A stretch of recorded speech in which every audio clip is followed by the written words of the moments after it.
Chega, minha gente, muito bom dia para você. Agora 11 horas e 47 minutos. Muito bom dia, já é boa tarde. E o NE1 está chegando agora com as informações deste sábado para você. Já começo de um jeito que eu gosto, valendo, é abrindo a janela do Recife aqui para todo mundo. E olha aí, ó, câmera do alto, viu a Avenida Agamenon Magalhães, bairro do Paissandu. A gente vê um movimento, mas o que chama a atenção aí é a chuva, chove fraquinho. Agora na capital pernambucana e a movimentação dos carros aí nas avenidas também do Recife, nessa região que é sempre bastante movimentada. A gente continua ainda com um passeio pelas nossas câmeras aqui no NE1, agora para você ao vivo, imagem do vai e vem na BR-101.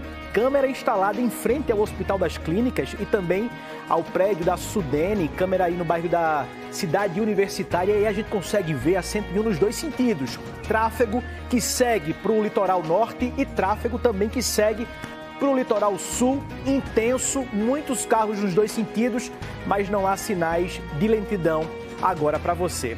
E ainda com imagens do tempo, a gente segue aí falando sobre tempo, clima. Sábado começou meio preguiçoso aqui na região metropolitana, choveu durante a madrugada, agora imagens também ao vivo da torre da nossa antena aqui da Globo, que fica no bairro de Santo Amaro. Imagem da região central do Recife, também nossa lente molhada, tá chovendo. Segundo o Clima Tempo, hoje no Recife de 23 a 29 graus, nada mais que isso. E a chuva pode chegar a quase 10 milímetros. Está começando o seu NE1 a partir de agora.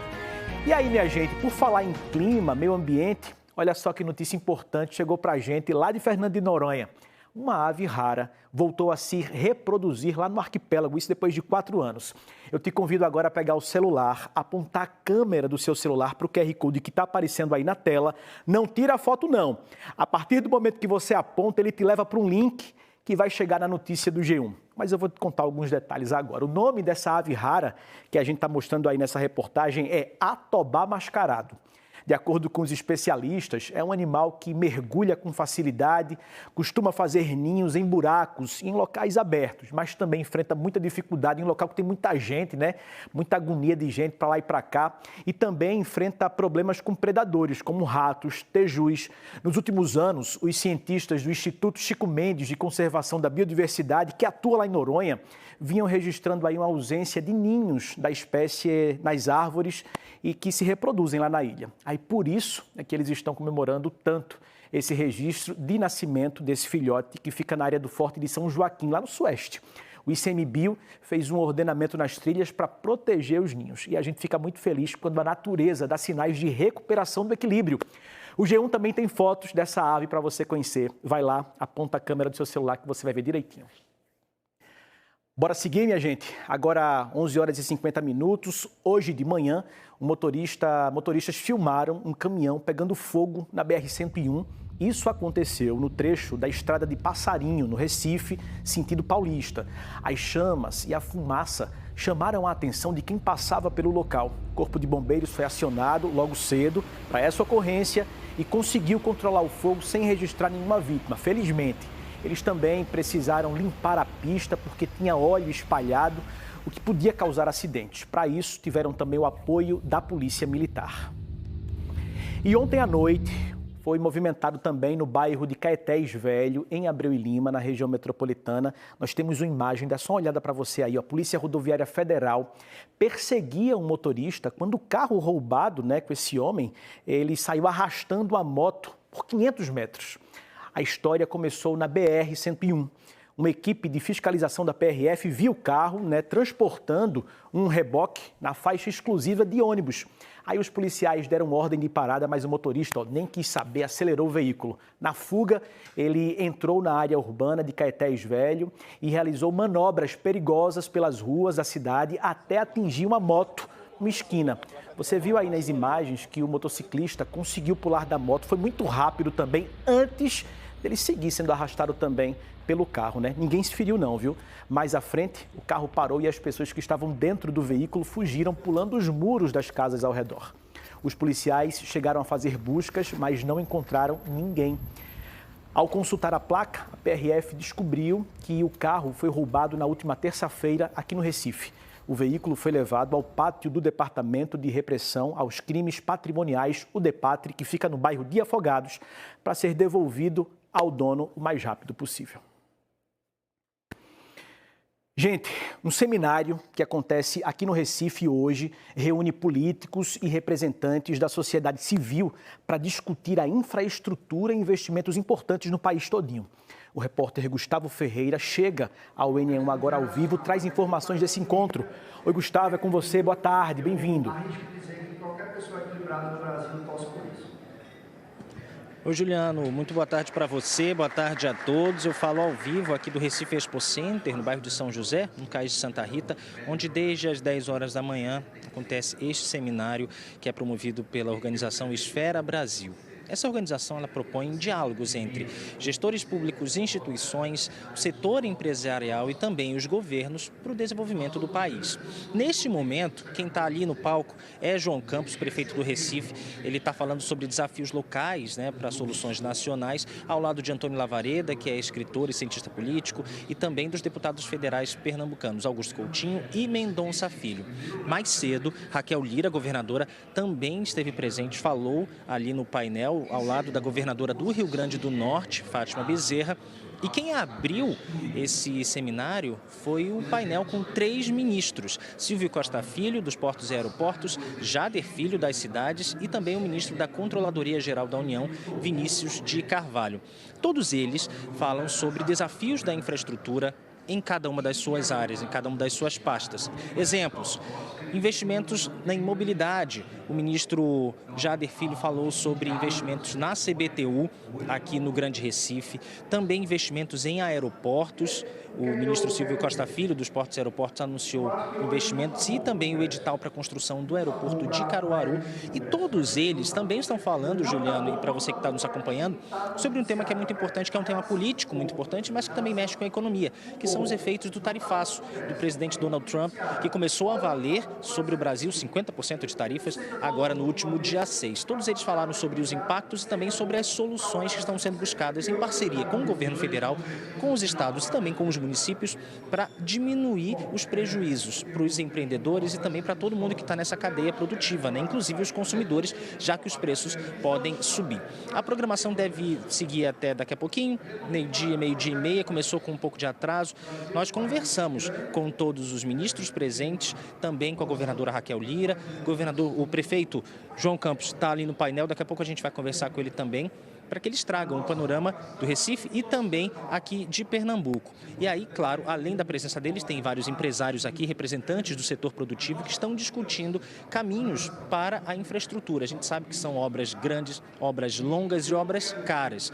Por isso que a gente está aqui para acompanhar esse evento. Daqui a pouco, Juliano, você me chama, que nós vamos ouvir o que disseram os ministros, a governadora Raquel Lira, o prefeito do Recife, João Campos, e outras autoridades que estão aqui desde cedo nesse seminário sobre infraestrutura. Volto com você.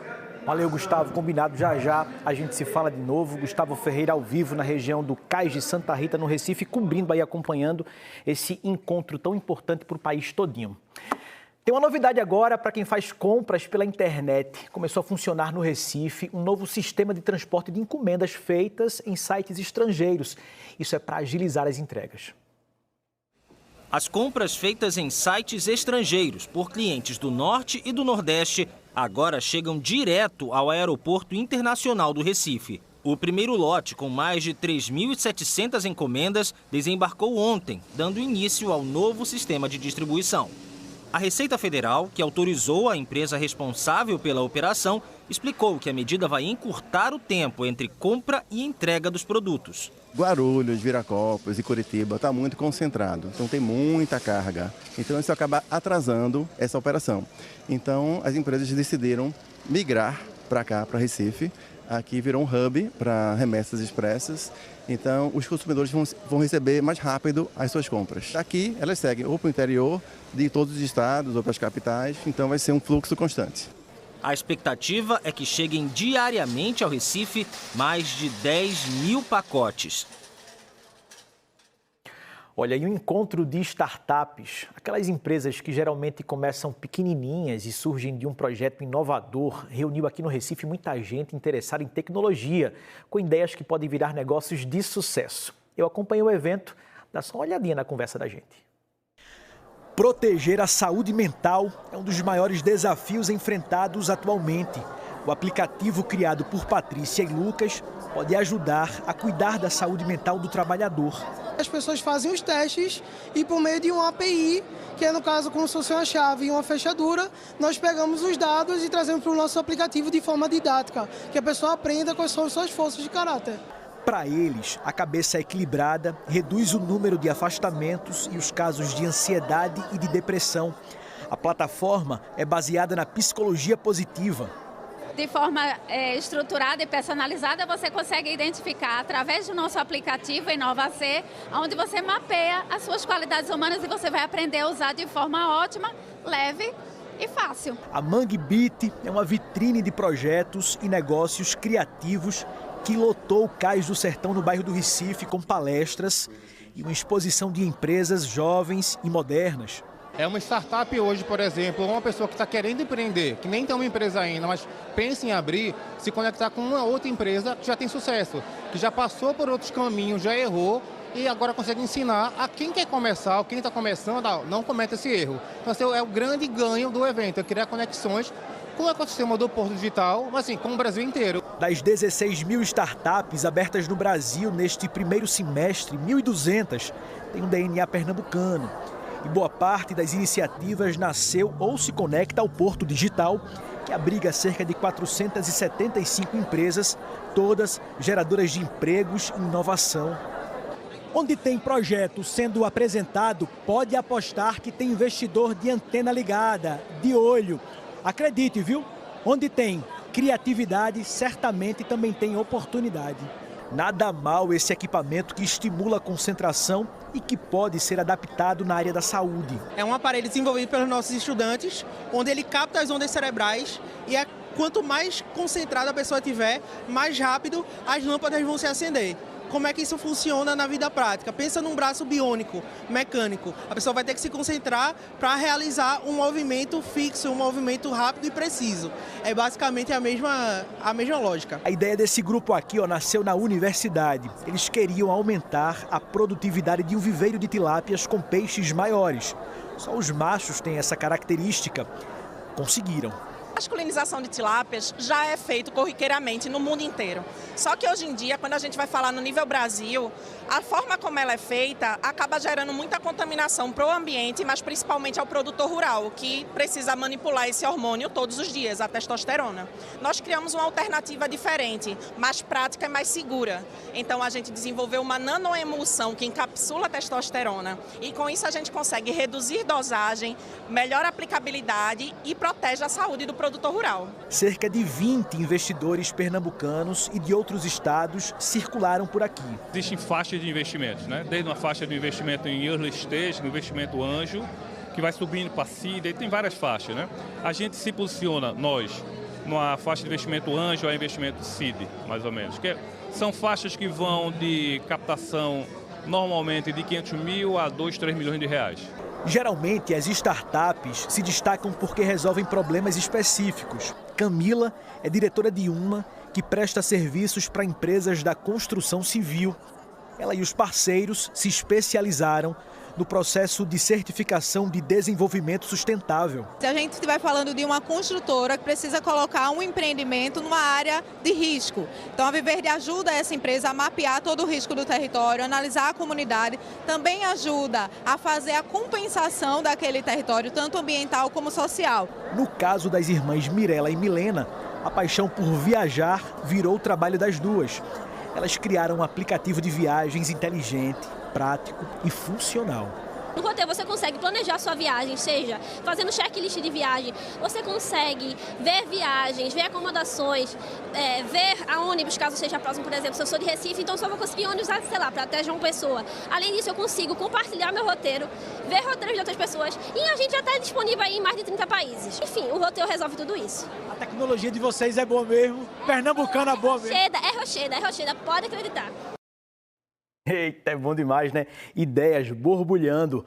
Agora, bora com mais oportunidade. Por exemplo, o Senac, ele está selecionando instrutores para trabalhar aqui no Recife. Nós temos o recorte das informações aqui também. Esse trabalho é de segunda a sexta-feira, de forma presencial, em cursos técnicos integrados e também no ensino médio. As vagas são temporárias para o Banco de Talentos do Mediotec. São 4 áreas com vagas abertas. Se liga aí, minha gente, é técnico em informática, em logística, em desenvolvimento de sistemas e também em programação de jogos digitais, tudo moderno, né? Agora tem que ter o ensino superior completo. A inscrição da seleção vai até o dia 30 deste mês. Você deve enviar o currículo para o e-mail que eu vou falar agora, ó. Selecal, sem acento, sem tio, sem cedilha, sem nada. É selecal@pe.senac.br. O Mediotec no Recife fica na Avenida João de Barros, número 561, no bairro da Boa Vista. O telefone de lá é o 3413-6666. Boa sorte aí para todo mundo. Agora, imagine participar de aulas de produção musical de graça no Conservatório Pernambucano de Música. Dá mal, né? E quando essas aulas são dadas por um grupo que brilha no Brasil e no mundo há mais de 50 anos. Marcelo Melo, do Quinteto Violado, tem um recado para você. Olha aí, gente, eu sou Marcelo Melo, um dos fundadores do Quinteto Violado, e passo aqui para convidá-los, porque nos dias 11, 12, 13 e 14 nós estaremos no Conservatório Pernambucano de Música, agora em agosto, né? Realizando as oficinas culturais do projeto Sertão, direção artística e música. Vocês têm a oportunidade, vocês que são estudantes de música, vocês encontram a forma de se inscrever aqui no link abaixo. Pense numa oportunidade. As aulas vão começar na segunda-feira, dia 11 de agosto, e vão até a quinta, dia 14. A inscrição pode ser feita por meio de um link que está no Instagram do Quinteto Violado. Gente, uma casa simples se transformou em referência de acolhimento em Jaboatão dos Guararapes, na região metropolitana. É a sede da ONG Pró-Cidadania, que apoia tanta gente, agora precisa de ajuda para chegar mais perto de mais pessoas. Uma casa com 5 cômodos que em 2014 se transformou em espaço de acolhimento. Essa é a ONG Pró-Cidadania, que fica na comunidade de Dom Helder. Nela funciona uma creche. São 90 crianças de até 6 anos que participam de atividades pedagógicas, recebem acompanhamento psicológico, alimentação e se divertem bastante. Alberto é uma delas. Tu gosta daqui? Sim. Qual é a parte que tu mais gosta? De assistir e brincar. O que é que tu faz aqui? Eu leio. E o que mais que tu gosta de fazer aqui? Brincar. Eu faço tarefa e brinco. A ONG surgiu através da necessidade daqui, da nossa comunidade. Desde o ano de 2014 que nós temos esse projeto, porque muitas mães procuravam saber como é que fazia para deixar seus filhos para elas irem trabalhar. Nós temos um projeto com a Secretaria de Educação do nosso município e também temos um outro projeto que é com a Secretaria da Assistência, que atendemos 90 idosos. Quem já passou dos 60 anos pode participar de atividades voltadas para a mente e para o corpo. Eu só vivia com dor nos joelhos, hoje em dia não tenho mais essa dor no joelho. Eu não gostava muito de falar, eu era mais quieta, era mais... Sabe? E aqui eu desarnei muito, depois da psicóloga. Desde que eu participo daqui que a minha vida mudou. Tanto pela psicóloga como o professor, que nos ajuda a ser pessoas melhores cada dia. Fora isso, tem um monte de amigas novas também, né? Sim, com certeza. Aqui nós é uma família. A ONG Pró-Cidadania também mantém um banco de alimentos. Por meio de doações, monta cestas básicas que a cada 15 dias são entregues a famílias em situação de vulnerabilidade social. A gente atende em média 143 famílias, onde as empresas elas ajudam com doações e entregamos ao pessoal da nossa comunidade que são inscritos aqui na nossa ONG. A procura pelos serviços da ONG é tanta que já tem até lista de espera. Para conseguir atender ainda mais pessoas, a ONG está passando por uma reforma, construindo 2 novos andares. A ideia também é expandir a atenção às crianças com autismo e síndrome de Down. antes era só lá embaixo. E a gente está com esse intuito de ampliar para conseguir mais vagas para crianças, porque o nosso ciclo, que são 90 crianças, já chegou ao limite, a gente tem uma lista enorme de espera. E o nosso propósito maior é conseguir ampliar mais o espaço para, consequentemente, conseguir mais vagas para as crianças da comunidade que não tem condição de pagar um colégio. E, futuramente, a gente está com esse projeto de conseguir para crianças com síndrome de Down, de autismo. Já temos algumas aqui que são cadastradas com a gente para poder ampliar mais e conseguir mais vaga para o público.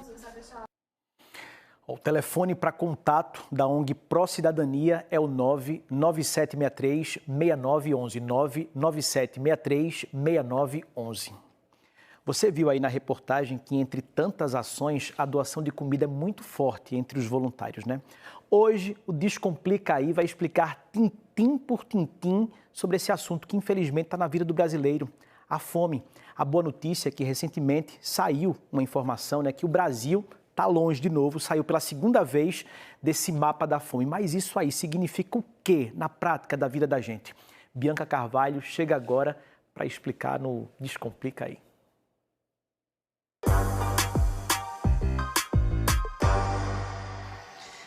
Oi, gente, Descomplica Aí, chegando para descomplicar um tema.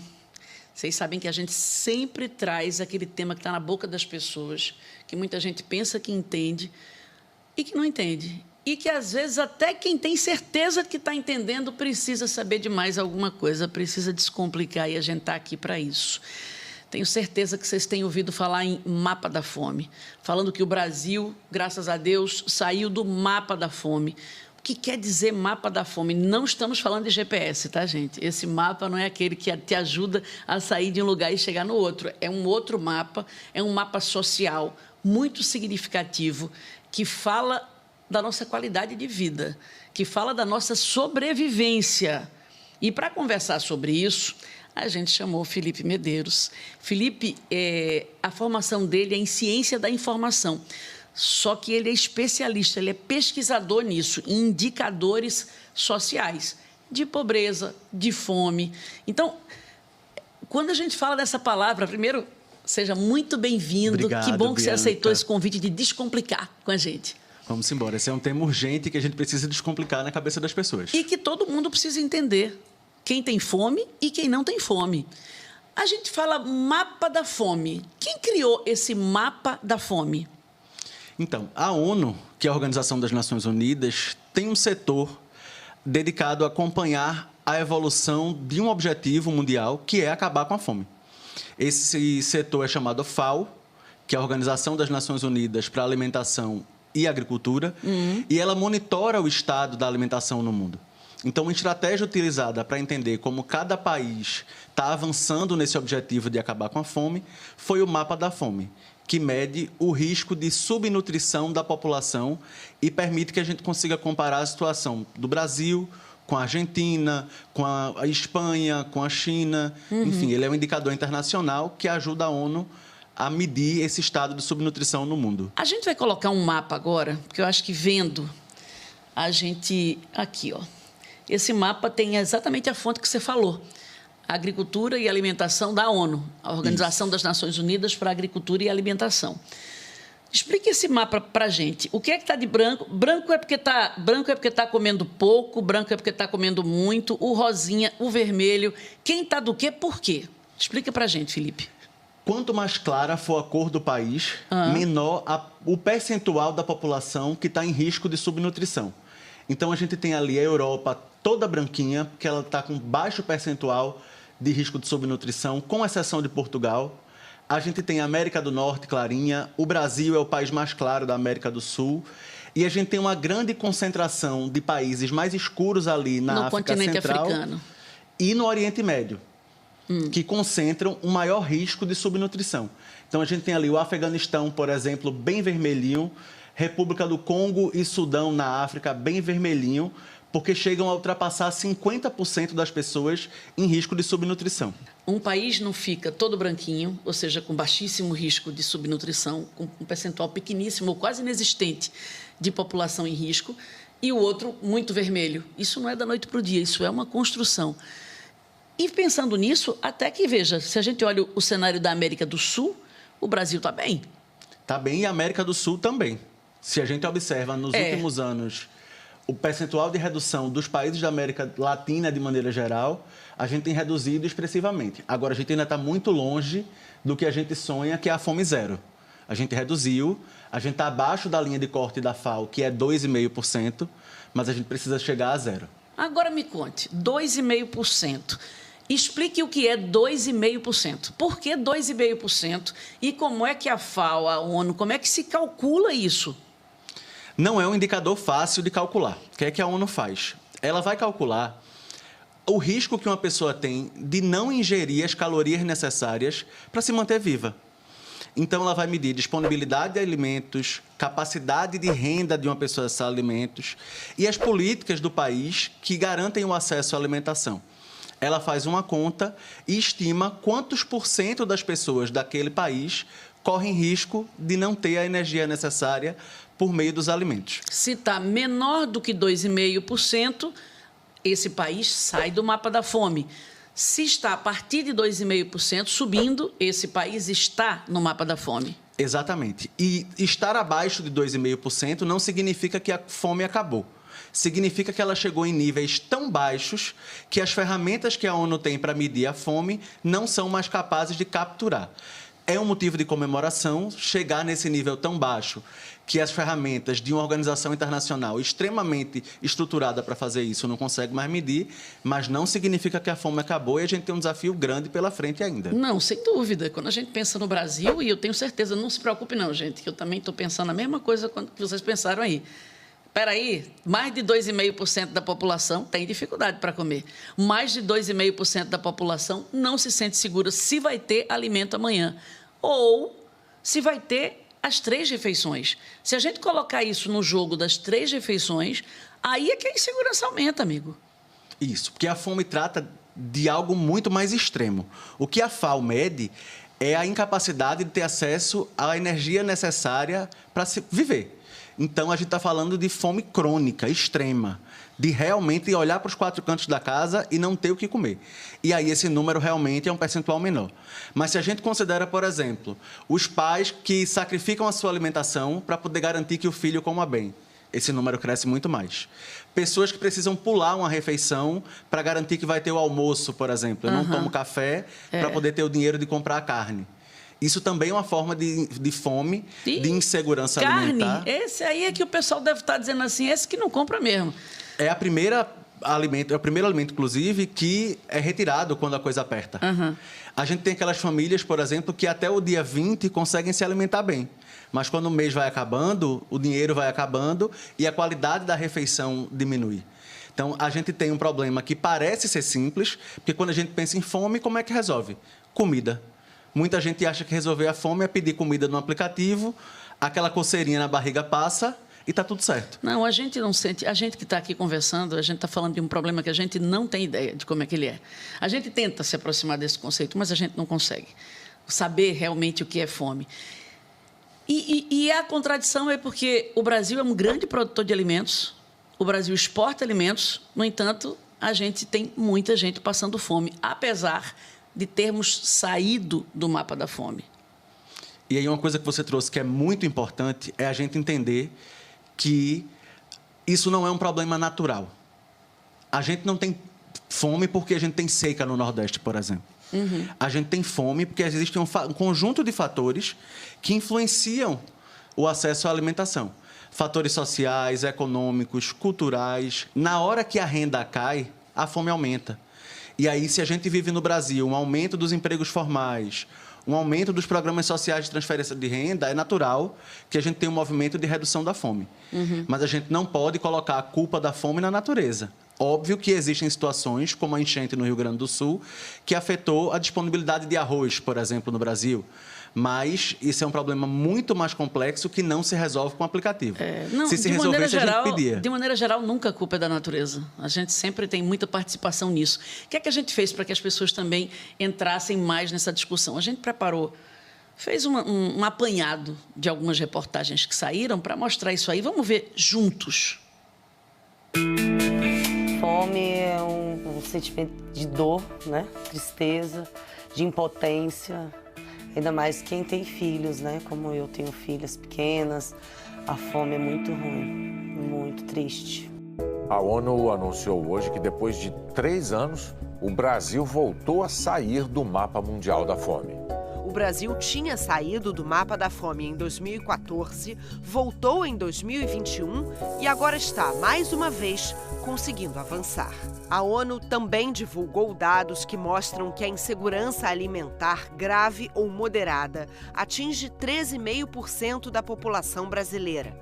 São 28,5 milhões de pessoas que ficaram sem comer alguns dias durante o ano ou foram obrigadas a reduzir a quantidade. Entre 2021 e 2023, o número era ainda maior, quase 39 milhões de brasileiros. Saber que eu vou poder ir no mercado comprar o arroz, o feijão, que tanto fez falta, né?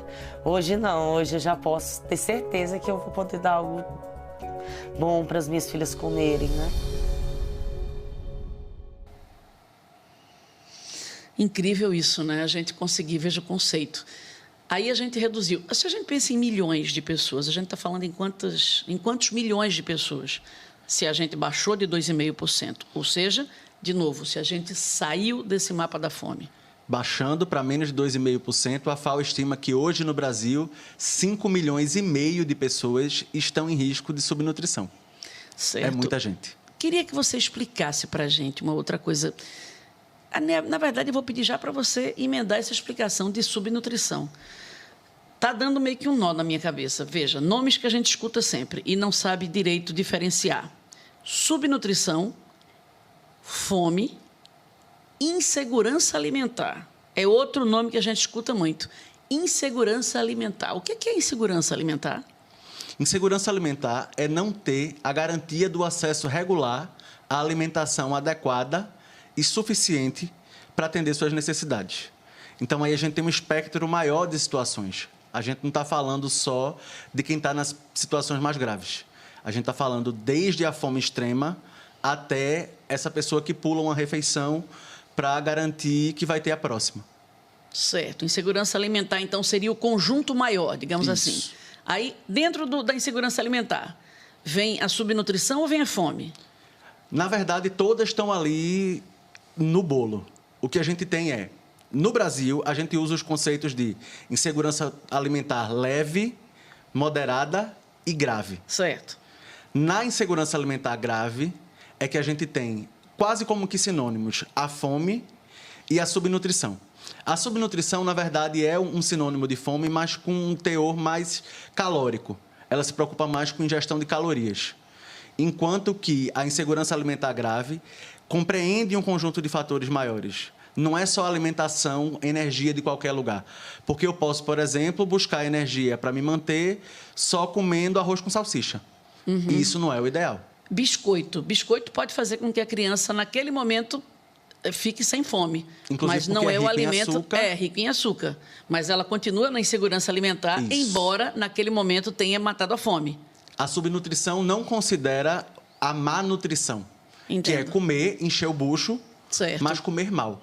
E a gente vive um cenário muito desafiador no Brasil, que é, a gente ainda tem uma persistência da subnutrição e a gente tem uma prevalência da obesidade. Ixi, então, algumas ainda pessoas ainda morrem de fome e a gente tem um percentual absurdo de gente comendo mal e enfrentando a obesidade, a hipertensão, o colesterol alto, uma série de doenças crônicas que vêm da má alimentação. É o que faz, por exemplo, eu vou até pedir para o pessoal colocar um mapa, outro bem legal que a gente trouxe para conversar contigo, que é o da insegurança alimentar. Isso fala muito, sabe para quê, gente? Tem gente que diz assim, mas eu não compreendo. A pessoa tem obesidade e está no mapa da fome. Mas, gente, a obesidade não quer dizer que a pessoa está comendo muito. E quer dizer menos ainda que a pessoa está comendo bem. Ela está comendo o que é possível, o que chega até ela e provavelmente errado. Então, a pessoa, sim, com obesidade, certamente dentro desse mapa dos que estão em segurança alimentar, tem muitos obesos. A gente vive no Brasil um índice de obesidade altíssimo entre as populações mais pobres, porque elas comem o que é possível. Se você se alimentar, por exemplo, só de macarrão com salsicha nas 3 refeições, você não vai sentir a sensação de barriga vazia. mas você não vai estar ingerindo os nutrientes que você precisa. Você não vai ter vitamina, você não vai ter os sais minerais. Você vai estar ainda em segurança alimentar. Exatamente, Aqui, não por falta de comida. A gente tem, aí a gente já usa outra fonte, tá, gente? A Pesquisa Nacional por Amostra de Domicílio, amostragem de domicílio, que é PNAD. Aí tem a redução. Aqui é o percentual de redução, né, Felipe? Explica pra gente um pouco esse mapa aí. Então, a gente tem medidas diferentes, aquele feito pela Organização das Nações Unidas e esse por um Instituto Nacional, que é o IBGE. Sim. Mas ambos refletem o mesmo cenário. A insegurança alimentar, a fome no Brasil está diminuindo. E o IBGE mostra que essa diminuição é puxada pelas regiões Norte e Nordeste. Foram essas regiões que mais diminuíram todas as expressões da insegurança alimentar, da leve, da moderada e da grave, que é a fome. O Brasil reduziu 27,6% entre 2022 e 2023. Essa é a média nacional de redução. A gente fala que no Nordeste, o Nordeste e o Norte puxaram essa redução, isso é muito importante, certamente puxaram porque também tinham mais insegurança alimentar, então melhoraram mais nesse aspecto. Mas ainda é muito grave, né? Quando a gente tem o Nordeste, por exemplo, com mais de 32% de redução, mas a gente certamente tem o Nordeste numa situação de insegurança alimentar pior do que o Sul do Brasil, sem dúvida. Quando a gente tem no Norte e no Nordeste um número maior de pessoas em insegurança alimentar, a gente tem até uma facilidade maior em retirar aquelas que estão numa situação menos grave. E aí, por isso, que essa redução acaba sendo maior. Mas isso também é fruto de políticas que focalizaram o Norte e o Nordeste. A gente tem o Nordeste, por exemplo, com um crescimento expressivo no número de vagas de emprego formal no Brasil. Sim. E aí, essa redução acaba sendo mais expressiva nessa região, porque todos esses fatores influenciam. Se você pensar, por exemplo, em evasão escolar, ela tem um impacto na segurança alimentar da população. Porque em Pernambuco, por exemplo, 500 mil alunos acessam a rede estadual e têm acesso à merenda. E você sabe que, e infelizmente isso é uma verdade, a gente não pode fingir que não sabe disso, existir a merenda é um dos motivos de permanência de crianças na escola, crianças e adolescentes. Então, merenda escolar é uma razão para a gente conseguir diminuir essa insegurança. Esse aqui já é o percentual de redução ou é o percentual de insegurança ainda? Esse é o percentual de insegurança alimentar que persistiu no Nordeste em 2023 por estado. Certo. E aí a gente observa, por exemplo, Sergipe com 49,2%. Muito grande Sergipe. Quase metade da população de Sergipe está em algum grau de insegurança alimentar. O Maranhão com 43,6%, Bahia com 40%, Piauí com 42%, Pernambuco com 37,5%. Então, você ainda tem números muito expressivos, pelo menos 1/3 da população do Nordeste, em todos os estados, está em algum grau de insegurança alimentar e nutricional, mas esse movimento vem mostrando que é possível reduzir ainda mais esses números, desde que as políticas que vêm sido conduzidas e focalizadas nas regiões Norte e Nordeste continuem e se ampliem. Que políticas? A gente está falando de políticas... A gente está falando de políticas públicas, tá? De políticas públicas, aquelas ações que são realizadas, que estão acima até do governo, não é uma política de governo, é uma política pública. Isso. O que é feito para diminuir a fome e a insegurança alimentar? O que aconteceu aqui para a gente conseguir melhorar esses números? Quando a gente fala de política, Bianca, a gente está falando de uma ação do poder público para garantir direito. E é importante que todo mundo saiba que a alimentação é um direito. Todo mundo tem o direito de se alimentar. Então, para garantir esse direito de alimentação, a gente tem, por exemplo, transferência de renda. É importante para que as pessoas possam comprar alimento. Políticas que garantam emprego. Políticas de educação. Políticas de saúde. É extremamente importante acompanhar a saúde da gestante, a saúde do bebê, da criança. Agricultura familiar. Crédito agrário, distribuição de terras, reforma agrária, vai garantir que a população tenha acesso à alimentação saudável.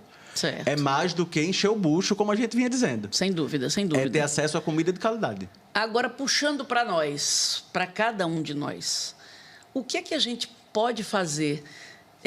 Há algumas pessoas, e a gente vê sempre isso na internet, né? Falam assim, se cada um desse um pouco do que tem... Porque tem gente com muita comida, isso está claro, e tem gente com pouca comida. Se cada um se responsabilizasse por alimentar uma família, nenhuma família passaria fome no mundo. Mas o que a gente, enquanto cidadão, enquanto pessoa, a gente pode fazer para combater a fome, para manter o Brasil definitivamente fora do mapa da fome E não é um fora do mapa da fome só porque está os 2,5% não, gente. Eu, assim como você, eu também fico dizendo, oxe, é muito maior do que esse o percentual de fome. O que é que a gente faz? Veja, mais do que tirar o Brasil do mapa da fome, a gente quer tirar a fome do mapa do Brasil. Opa, isso seria maravilhoso. E aí a gente só vai conseguir fazer isso se todo mundo se sentir responsável por essa missão. É muito necessário que a gente tenha políticas públicas, mas a gente também precisa assumir um pedacinho dessa responsabilidade. Como? Fazendo o quê? Para você ter noção, o Brasil desperdiça 30% do alimento que produz. E quando você me diz, a gente produz muito alimento, produz, mas a gente também joga muita coisa fora. Isso. E aí a gente precisa, primeiro, combater o desperdício de alimento no nosso país. Não dá para fazer comida, para comprar comida sem planejamento. E aí, muitas vezes, eu faço 1 quilo de feijão no domingo, como 2 vezes na semana, o feijão estraga e ele vai para o lixo. E tem um monte de família que tudo o que precisava era ter 1 quilo de feijão na semana. E aí a gente precisa entender que quando eu compro, eu estou aumentando o preço, porque eu estou aumentando a demanda, dificultando quem tem uma renda mais baixa e jogando fora aquilo que podia matar a fome de muita gente. Então, combater o desperdício de alimentos é a primeira ação que a gente precisa fazer. Certo, anote aí. Combater o desperdício de alimento, o que mais a gente pode fazer? Só para dar um exemplo, quem já teve a oportunidade de ir na Ceasa, aqui em Pernambuco, sabe a quantidade de alimento que vai para o lixo por dia. E ali é um exemplo claro do quanto a gente trata mal o que a gente produz. Segunda coisa, é a gente valorizar alimentos que sejam produzidos mais próximos da nossa casa.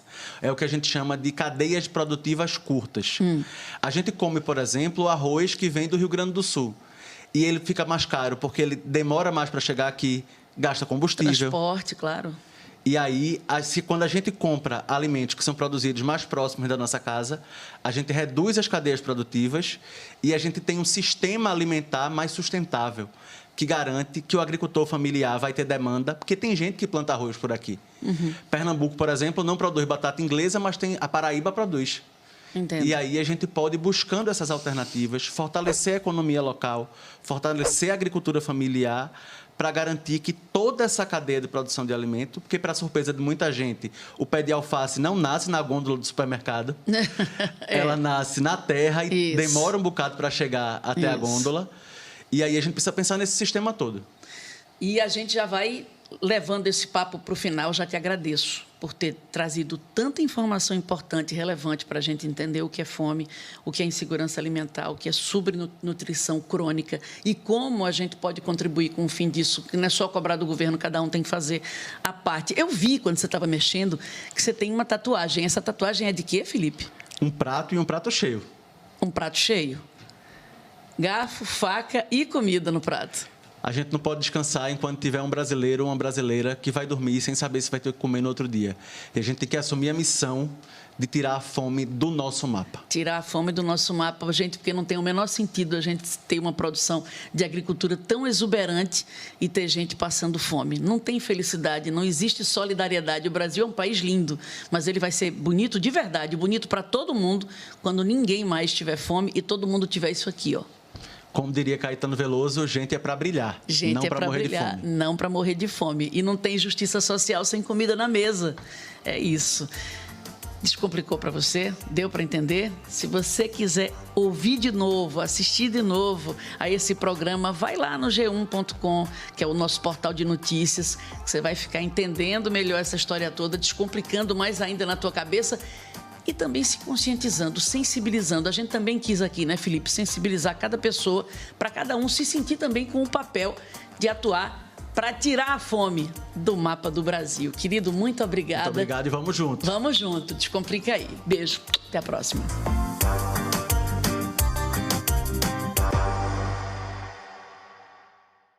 Veja a seguir os detalhes de um evento que reuniu ministros, governadores e prefeitos hoje aqui no Recife e ainda, viu? As dicas de diversão para o fim de semana. Depois do comercial a gente volta, agora a gente sai com imagens ao vivo do Recife. Chove, mas faz sol aqui na capital. Imagem da região central, a gente tá vendo aí a câmera molhada. Bora pular agora, finalzinho da Avenida Antônio de Góes, bairro do Pina, zona sul da capital. Os carros seguem no sentido Cabanga ou também Avenida Agamenon Magalhães. O NE1 volta já já.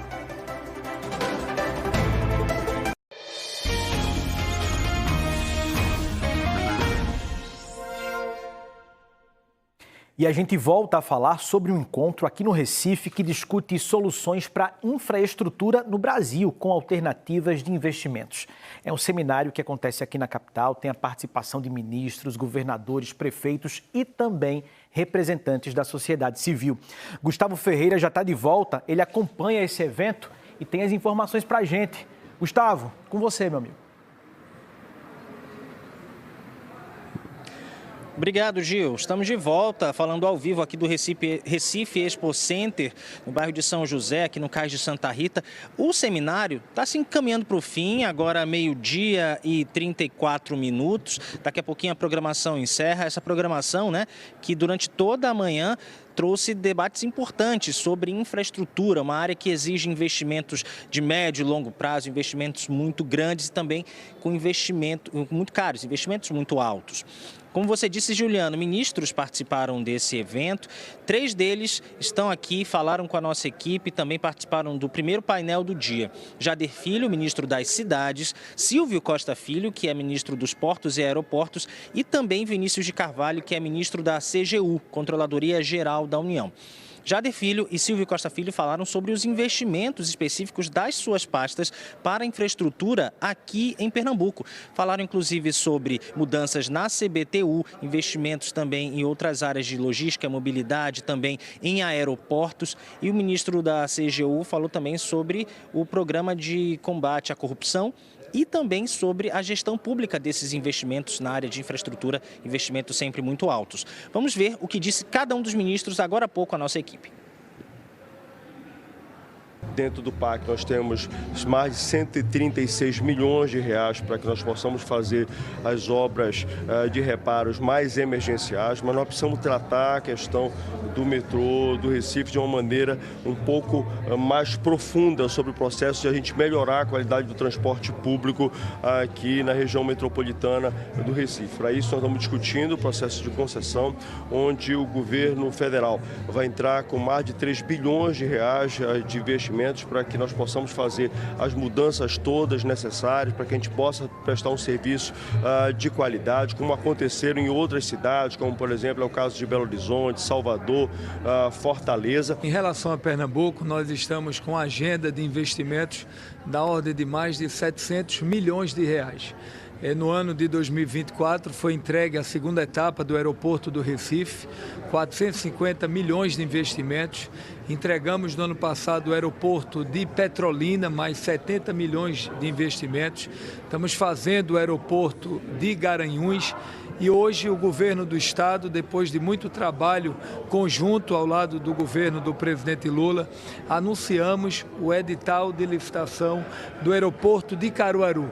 Investimentos na ordem de 170 milhões de reais, dos quais recursos do governo federal, recursos do governo do estado, para que a gente possa entregar esse aeroporto de Caruaru. Nossa expectativa é que nesses próximos 24 meses a gente tenha o aeroporto pronto, com a pista maior, com o terminal maior, com a infraestrutura estratégica para atender a população da região, e a gente espera no futuro próximo nós termos voos São Paulo-Caruaru, Brasília-Caruaru, Rio de Janeiro-Caruaru. O presidente Lula, quando assumiu, incluiu a Transnordestina no PAC, investimentos de quase 5 bilhões de reais, mais de 1.000 quilômetros de ferrovias, e agora em outubro será dada a ordem de serviço de 2 etapas, em torno de 200 quilômetros de ferrovias, investimentos de quase 1 bilhão de reais. A CGU é um órgão que é responsável por garantir a melhora dos mecanismos de governança e de integridade dentro do governo federal, né? E isso é muito importante quando a gente está falando de projetos de infraestrutura, porque são projetos de longo prazo, que às vezes têm um tempo de maturação de 20, 30 anos. Então, o papel da CGU nessa história é basicamente ajudar a garantir para o ambiente de negócios um momento de estabilidade, né, de previsibilidade na agenda de contratação pública.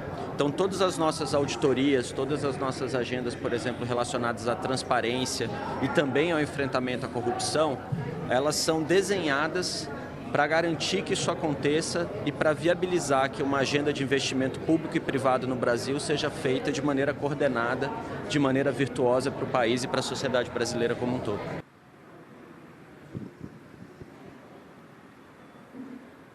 Além dos ministros, também participaram líderes empresariais representando o setor produtivo de Pernambuco e também de outros estados e também governadoras. Fátima Bezerra, governadora do Rio Grande do Norte, participou de um painel aqui no seminário ao lado da governadora de Pernambuco, Raquel Lira. Ela também falou sobre investimentos feitos aqui no estado, citou o caso do investimento em Suape e também da concessão da Compesa, né, que saneamento básico e também fornecimento de água são temas que a gente vive abordando por aqui nos nossos telejornais. E também Raquel falou sobre um tema que está transpassando todas as discussões por aqui, que é o tarifaço de 50% sobre produtos brasileiros imposto por Donald Trump. Isso começou a valer agora no último dia 6 essa semana. Raquel Lira falou sobre o que o Estado está fazendo e como o Estado está acompanhando o passo a passo, também em diálogo sempre com o governo federal, confiando nesse diálogo do governo brasileiro com o governo norte-americano para tentar solucionar esse problema. E ela destacou duas áreas importantes do comércio do setor produtivo aqui de Pernambuco, tanto o açúcar quanto a manga. Pernambuco, que é o maior estado produtor de frutas aqui do país. Vamos ouvir o que ela disse. Pernambuco traz para cá hoje os investimentos que tem feito em infraestrutura, da dragagem do porto interno e externo de Suape, requalificação do mole, os investimentos em aeroporto, em portos e aqui também PPPs e concessões. A nossa concessão de saneamento, ela está na agulha para sair, são nos próximos, a gente espera que nesse mês de agosto lancemos o edital, a Compesa fará a concessão da rede de distribuição de água e de tratamento de esgoto. A expectativa é de 20 bilhões de reais de investimento, ao mesmo tempo em que estamos trabalhando para a retomada das obras da Transnordestina. Governadora, com relação ao tarifaço, falando de infraestrutura logística é muito importante para escoamento da produção aqui no estado. O que foi impactado, o que já está sendo impactado com essa cobrança que começou essa semana? Qual reforço o governo está fazendo para ajudar esses empresários? A gente tem dois pontos importantes aqui, que é a questão da distribuição do açúcar e da manga. Tem no Vale do São Francisco, são 120 mil empregos diretos gerados a partir da fruticultura irrigada. O açúcar, embora ele tenha essa janela de oportunidade, para nós ele é menos perecível. Então a gente não tem tanto o risco e a urgência do que tem a safra da manga. Mas estamos trabalhando muito junto com o governo federal, acreditando na força do diálogo, do setor produtivo, junto aos Estados Unidos também, para que eles recebam essa mercadoria, ao mesmo tempo em que estamos abrindo, junto com eles, novos mercados, como por exemplo o mercado chinês para manga, o fortalecimento do mercado europeu, para poder absorver parte daquilo que hoje era direcionado para os Estados Unidos, podendo ser encaminhado para lá também.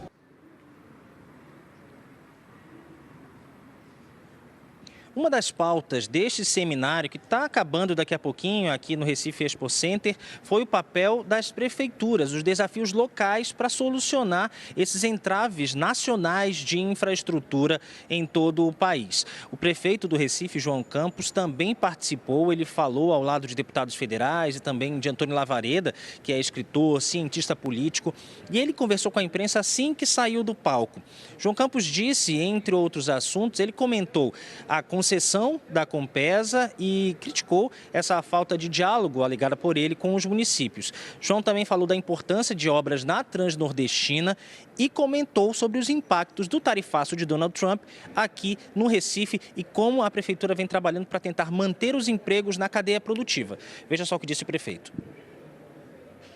O presidente Lula fez algo importante, que é um serviço federal, o serviço de metrô do Recife, e poder fazer de forma correta uma discussão em torno do seu funcionamento, porque é inegável que a qualidade está muito aquém do que o povo merece e é preciso buscar uma alternativa. Isso passa por uma modelagem técnica, econômica e financeira para poder ser equilibrada. É fundamental a Transnordestina para Pernambuco, é algo que ninguém tem dúvida, nenhum pernambucano tem dúvida sobre isso. E ninguém tem dúvida também que o presidente Lula compreende que isso é importante. E o que a gente vai sempre defender é que seja feita a parte de Pernambuco também. Isso não deve representar um enfrentamento a outros estados, não. Eu acho que a gente tem que ficar feliz com a conquista dos outros, mas a gente não pode abrir mão da nossa.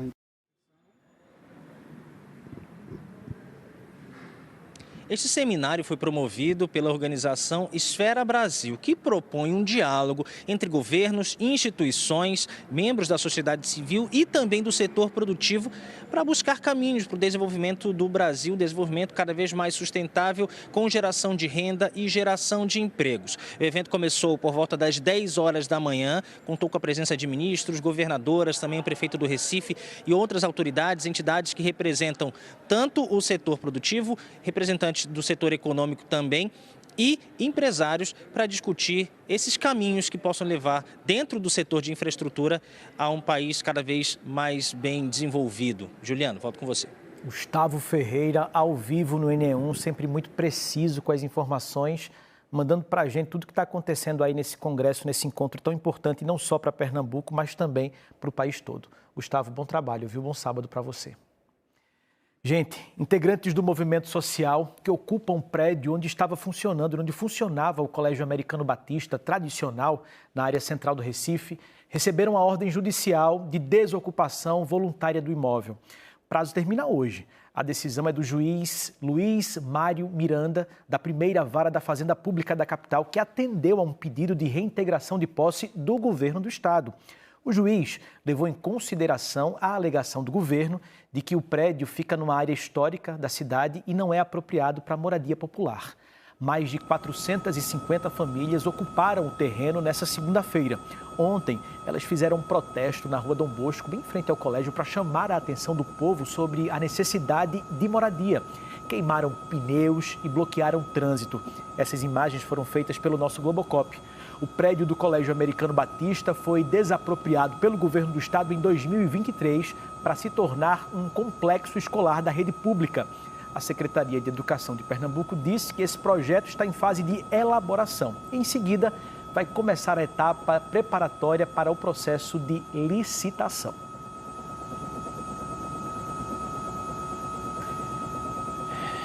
Hoje de manhã, algumas famílias se reuniram no Recife para uma manifestação a favor do aumento de dias da licença paternidade. Diogo Franco acompanhou o encontro e tem os detalhes para a gente. A mobilização faz parte de uma ação nacional pela ampliação da licença paternidade de 5 para no mínimo 30 dias e reúne pais, mães, crianças e apoiadores da causa às vésperas do Dia dos Pais. A proposta é reforçar a importância da presença paterna nos primeiros meses de vida do bebê e pressionar o Congresso Nacional a votar projetos de lei que garantam esse direito. Eu falo aqui dessa ação no bairro do Recife Antigo. Estou aqui com o Rogério Moraes, ele que é coordenador da rede da primeira infância aqui em Pernambuco. É um ato que acontece aqui no Recife, em Brasília, São Paulo e Rio de Janeiro. Rogério, me fala o seguinte, o que essa licença paternidade atual, ela representa? Porque são apenas 5 dias, é insuficiente? Isso mesmo, Diogo. 5 dias é menor do que o carnaval, né? Isso a ciência já aponta que é muito importante que o pai participe desses cuidados nos primeiros dias de vida. É muito importante o desenvolvimento infantil, mas é importante para o pai, ele se envolve mais, passa a cuidar da própria saúde. É importante para a mãe, né? Diminui a sobrecarga materna, a gente divide melhor as tarefas do cuidado. E é importante para a sociedade. Então, de fato, é uma conta que é boa para todo mundo. E quais são os impactos da presença paterna nos primeiros meses de vida do bebê? Se cria mais vínculo, com o vínculo a criança se desenvolve melhor, né? O pai também passa a cuidar melhor da sua própria saúde e isso impacta até mesmo economicamente no mercado de trabalho. Então, para os empresários que ainda duvidam do custo-benefício da medida, a ciência aponta que os homens que se envolvem com a paternidade se cuidam melhor e isso impacta na quantidade de faltas, falta menos, participa mais, enfim, é bom para todo mundo. Beleza, obrigado, viu? Deixa eu conversar aqui com um pai que está participando dessa ação também, desse ato aqui. Como é o teu nome? Deco Guimarães. Deco Guimarães. Deco, tô vendo aqui que você está com a criançada brincando. Você é pai há quanto tempo? Cara, minha filha tem 5 anos e ela nasceu nas vésperas da pandemia, do lockdown. E como é que foi nesse momento para você? Você conseguiu ter essa licença paternidade? Eu faço até questão de falar sobre e de fazer parte desse projeto, porque eu estava na minha licença paternidade e a empresa pediu que eu voltasse. 5 dias? Já eram 20 dias, mas eu não pude cumprir a minha licença paternidade. Se fosse uma mãe, a licença maternidade, provavelmente ela não teria sido convidada a voltar. Então, assim, os pais também têm esse direito e é super importante para a mãe e para o filho, não só para o pai. Obrigado, Deco. Tá aí um relato de Deco, um pai de uma criança de 5 anos, mas quando a gente passeia aqui para a gente poder conversar com outras pessoas, a gente tem um pai aqui também que está segurando uma faixa. Como é teu nome? Geraldo. Geraldo, me fala uma coisa. Esse ato aqui hoje, o que é que representa para você que é pai? Rapaz, representa muita coisa, porque é uma coisa que a gente espera muito, né? Eu sou pai há 9 anos e tive a licença paternidade de apenas 5 dias, foi corrido, não deu para fazer quase nada, nem para aproveitar com a criança também. E proporcionar esse debate, levantar esse debate para que a gente tenha essa ampliação para outros pais, para melhorar a qualidade de vida das crianças, é muito importante para a gente poder contribuir com a sociedade. Esse movimento está acontecendo não só em Recife, está acontecendo nacionalmente, ao mesmo tempo em Brasília, Rio de Janeiro e São Paulo. É um movimento puxado pela Coalizão pela Paternidade, que reúne aí mais de 100 ONGs e empresas que apoiam esse movimento para a gente conseguir aí o grande objetivo é a gente chegar aos 30 dias. 30 dias é o mínimo. Isso tudo aqui é um movimento de um grupo. Isso, muita gente envolvida, né, do terceiro setor, mas também empresarial, que já vê isso como um investimento, como uma necessidade que já ocorre em muitos países e precisa acontecer no Brasil. Afinal de contas, isso ficou pendente desde a Constituição, desde 88. E agora chegou a hora, né, em regime de urgência, de a gente voltar o PL 6216. Então, muito obrigado, boa sorte no ato de vocês aqui no Recife Antigo. E é isso. Juliano, volto contigo no estúdio. E o Dia dos Pais é tema do Globo Comunidade de amanhã, viu? Dia dos Pais. O programa vai trazer uma conversa boa com homens de diferentes configurações de famílias para falar sobre a rotina. O bate-papo está muito bacana e certamente você vai se identificar com muitas coisas que vão ser faladas durante o programa. É às 6h30 da manhã.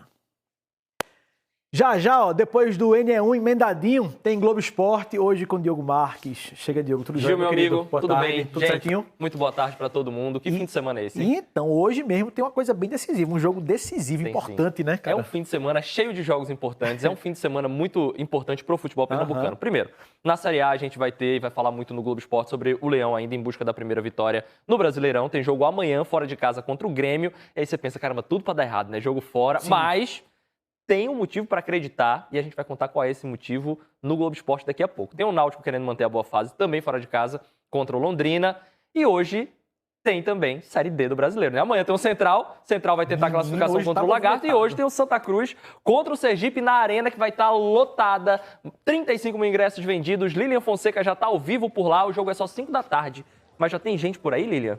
Lilian, boa tarde.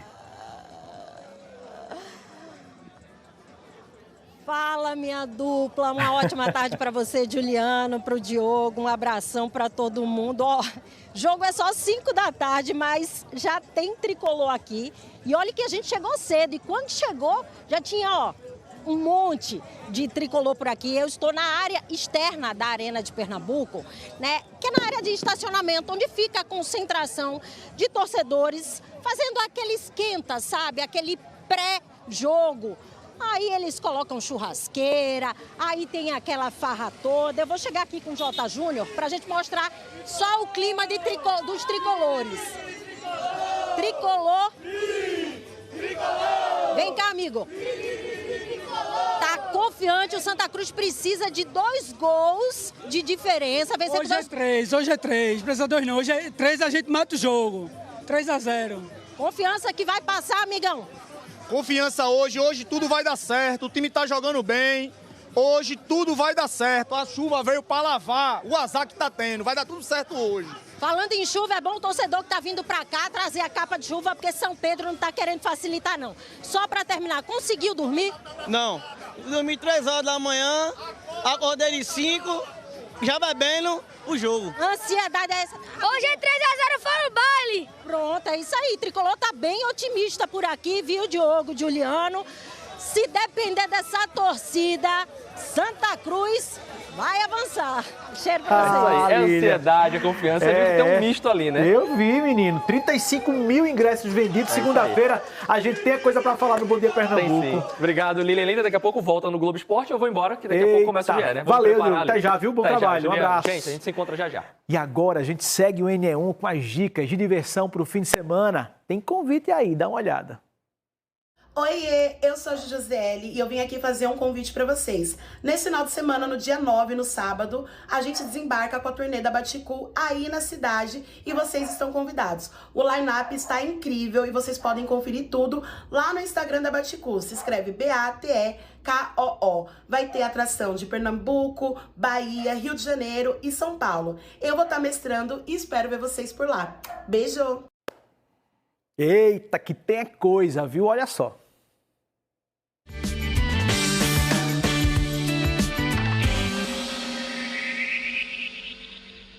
Eu sou Ravel Cerqueira e nesse sábado temos um encontro.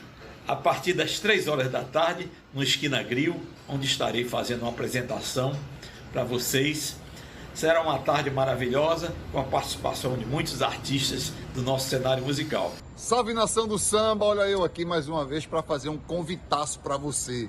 Sábado, dia 9 de agosto, a partir das 16 horas, na Arena do Posse, ali na Torre, a Ordem é Samba, com Cris Galvão, Grupo Terra, participações de Taiguara Borges e Helena Cristina, discotecagem do DJ Filho de Jorge. Oi, oi, eu sou o Pontinho e quero convidar vocês para estar comigo no Camará Shopping. Vai ser nesse sábado, 9 de agosto, com muita música, contação de histórias e eu espero por você. A entrada é gratuita, então chama a mamãe, papai, titia, vovó, todo mundo e vem brincar comigo. Até lá, tchau! Fala galera, nós somos o grupo Sente o Samba. Queremos convidar todos vocês a marcarem presença dia 9 de agosto, véspera do Dia dos Pais, uma grande roda de samba que vamos fazer no Shopping Costa Dourada a partir das 19 horas. Evento totalmente gratuito, vem com a gente. Fala rapaziada, tudo bom? Nós somos os Raulzitos. E neste sábado agora, dia 9, estaremos no Espaço Tô em Casa, em Campo Grande, com muito som de Raul e muito rock and roll dos anos 80 e 90. Somos a Paixão Brasileira do Brega. É neste dia 10, Paixão Brasileira do Brega estará no Clube das Pais fazendo o grande aniversário de quem, André? Da Chama do Brega, nossos queridos Will e Edna. Clube das Pais, não perde não, dia 10 de agosto. Nota já na tua agendinha, assim, bora bregalizar com nós. Alô, garotada! Alô, família! Neste domingo, estreia Os Super-Heróis e o Palhaço Chocolate, que atualmente às 10 da manhã. É imperdível. Nós esperamos por vocês. Beijos e abraços do amigão Palhaço Chocolate! Sou Rafael Cego da banda Madre de Lei, tô aqui para te dar uma dica muito especial. Vai rolar o Festival de Boteco no Plaza Shopping Casa Forte. Incrível, Jardim L2, bandas maravilhosas, aquele clima familiar, delicioso, botecos incríveis e tudo de melhor para você curtir. Fala pessoal, PH Correia aqui, estou passando para fazer um convite especial no dia 10 de agosto, às 17 horas. Eu vou estar na varanda do piso L3 do Shopping Pátio Olinda. Então já chama todo mundo, coloca na agenda, chama pai, mãe, avô, todo mundo. Vem curtir muito som com a gente, beleza? Ao receber aqui é o grupo Fundo de Quintal. Dia 10, hein, Camaí? Espaço aberto, 10 de agosto. Depois das 18 horas, você é o convidado especial. Vai estar pertinho do meu aniversário. É pra ficar à vontade, né, Marcos? Vamos comemorar logo, desse jeito. Vamos comemorar com muita batucada, muito samba tradicional e só felicidade! Alô, Recife! Sábado, um dia que muita gente aproveita aí para dar um passeio fora de casa, respirar. Em Olinda, uma das dicas é conferir uma feira vegana, minha gente. Ela acontece no Mercado Eufrásio Barbosa, prédio bonito, centenário histórico, fica no bairro do Varadouro. Tem venda de comida, produtos. E como hoje é Dia Internacional dos Povos Indígenas, aí vai ter uma homenagem ao artista plástico Michael Potiguara, que há 12 anos trabalha com barro e cerâmica. Também tem curso de contação de história de graça, mas com vagas limitadas. E a programação completa vai até às 5 horas da tarde em Olinda. Aqui no Recife, hoje, estreia um festival cheio de gastronomia, comida boa, cultura, empreendedorismo. Bora simbora agora para a Zona Norte da capital com Diogo Franco, que chega ao vivo e conta tudo pra gente. Chega, Diogo, é contigo. Oi, Juliano. Juliano, eu estou falando ao vivo aqui do Parque de Apipucos. Olha só, coisa bacana. É a primeira vez que acontece o Festival de Sabores aqui de Apipucos. Tem gastronomia, comida artesanal, tem drinks, tem sobremesa. Isso tudo novidade, feito por empreendedores daqui da capital e também da região metropolitana. Agora, eu tô com o Bruno Campos e você vê que esse espaço está tomado, né, de empreendedores. Olha só o que a gente encontra aqui. Isso é biscoitinho, é? Biscoitinho artesanal. Qual é a novidade aqui? Queijo, salgadinho de queijo do reino e provolone. A partir de quanto? R$14. Eita, olha aí, que coisa boa. Lembrancinha? Para o Dia dos Pais. Tá ótimo, já dá para o almoço, café. Em falar em café, tem um pessoal fazendo café aqui, ó. Tem empreendedores aqui. Deixa eu ver a barista aqui. Como é o teu nome, barista? Oi, tudo bom? Madu. Madu? Qual café aqui que é novidade para hoje?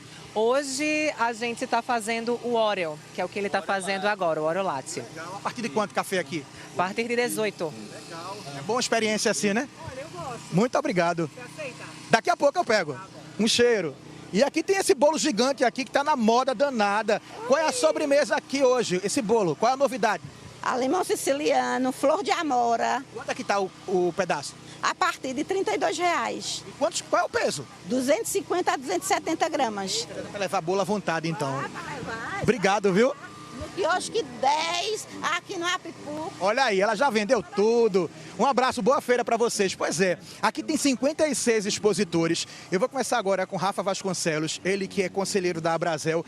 Rafa, muita gente aqui participando pela primeira vez de um evento tão bacana para poder mostrar o que é que tem de empreendimento, né? A gente pensou em fazer um grande evento, né, aqui no Sabores de Apipucos, pensando na gastronomia. São quase 50 operações aí, dentre elas várias aí de Recife, Pernambuco.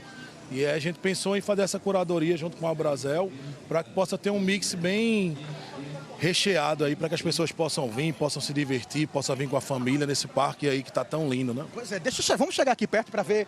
Vem aqui, Bruno, por gentileza, para a gente ver aqui, ó, ver se dá para ver alguma coisa sendo feita. Olha ali que bacana, Bruno. Chega aqui. É um hambúrguer que está sendo feito ali, preparado. Oi, tudo bom? Vocês estão preparando o que aí? Hambúrguer de quê? Tem hambúrguer com bacon, hambúrguer com salada, hambúrguer simples, duplo. A partir de quanto o hambúrguer aqui? A partir de R$26. Coisa boa, tudo artesanal. Tudo artesanal. Tem batata frita também, tá? Coisa boa. Obrigado. Olha só, além de comida aqui, uma coisa que eu percebi é que também tem artesanato. Tem bastante artesanato também, tem... A partir da gastronomia, a gente também pensou em artesanato, também pensou em uma curadoria que abrangesse todos eles, né? O artesanato, gastronomia, mas tem muita coisa mesmo. Estou vendo já famílias aqui. Começou de meio-dia, vai até 9 da noite. Eu vi que tem um palco ali também. Vai de meio-dia às 9 da noite, todos os sábados. Vai ter show, vai ter atração, tem também brincadeira para criança, tem Smile, tem Bobby Goods, aí tá para toda a família mesmo. Massa. Ô Rafa, me fala uma coisa, começa hoje, vai ser todo sábado.